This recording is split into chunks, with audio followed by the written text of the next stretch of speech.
रवींद्र बांगर महाराष्ट्रातील आणि देशातील हवामान परिस्थिती संदर्भात ताजा अंदाज देणार आहे. आपण या ठिकाणी बघतो एकापाठी एक 2 WD आता सक्रिय झाले आहेत.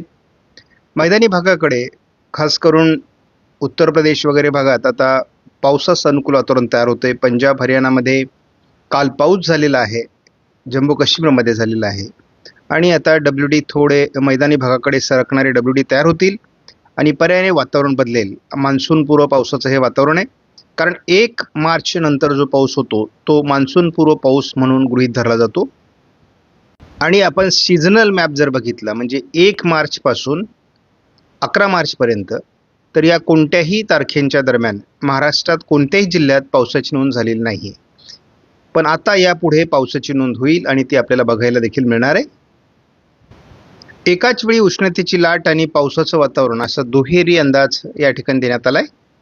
गुजरातमध्ये उष्णतेची लाट आणि दमटपणासाठी अलर्ट आहेत. त्याचबरोबर जवळपास केरळपासून सुरतपर्यंत संपूर्ण कोस्टल एरियामध्ये देखील उष्णतेची लाट कायम आहे.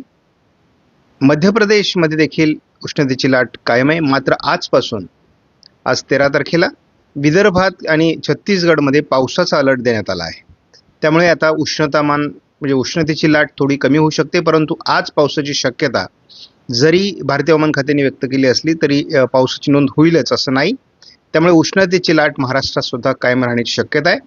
पूर्व भारतातील बहुतांश राज्यांमध्ये आज पाऊस असून अरुणाचल प्रदेशमध्ये ऑरेंज अलर्ट देण्यात आला आहे.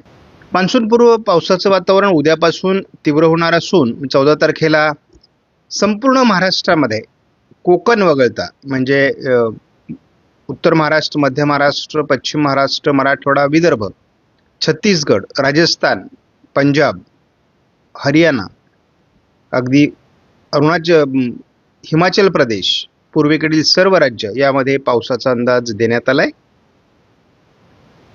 उत्तराखंड आणि कोकण या ठिकाणी उष्णतेची लाट आहे.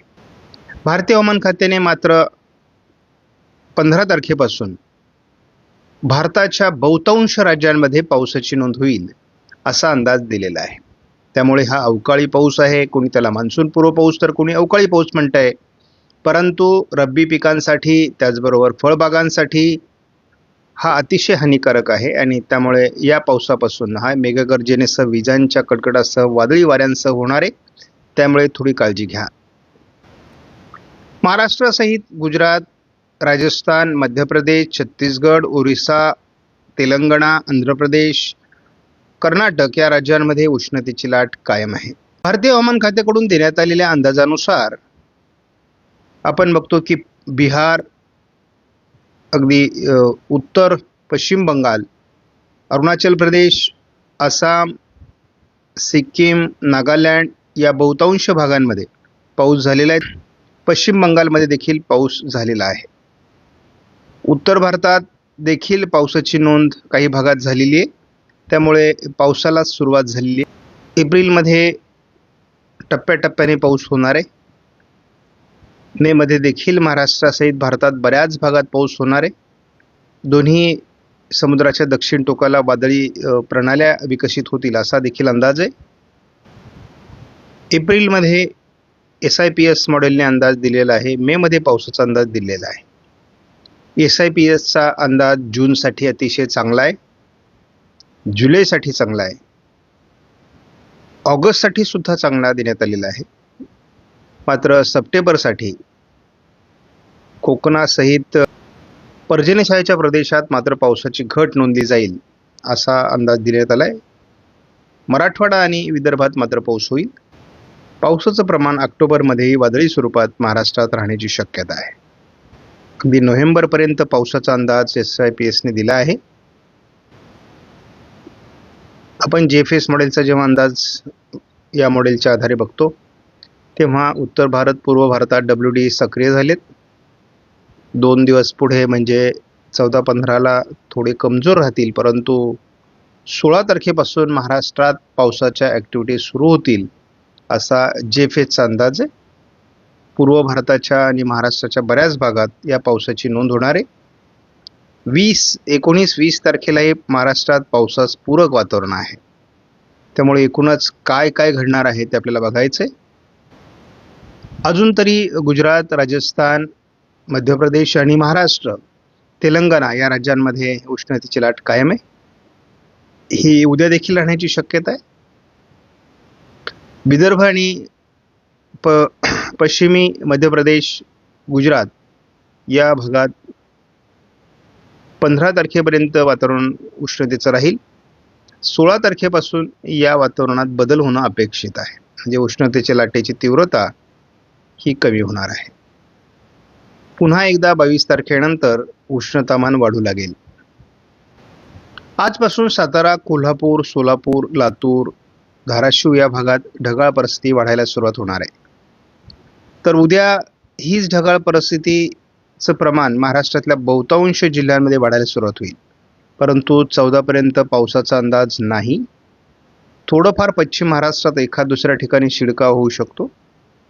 15 तारखेला ही ढगाळ परिस्थिती अधिक राहील, परंतु पावसाची नोंद होणं फार अशक्य वाटतंय. मात्र आपण पावसाची सुरुवात 16 तारखेपासून बघतो. विदर्भातून आणि थोडं मराठवाड्याच्या पूर्व भागातून याची सुरुवात होऊ शकते.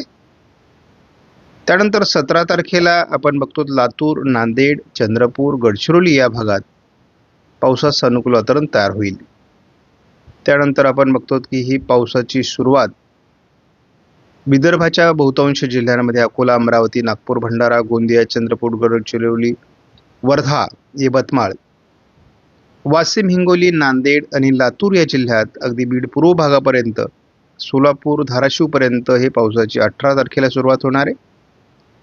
हा ECMW मॉडेलचा अंदाज आहे. प्रत्येक मॉडेलचे अंदाज वेगळे आहेत.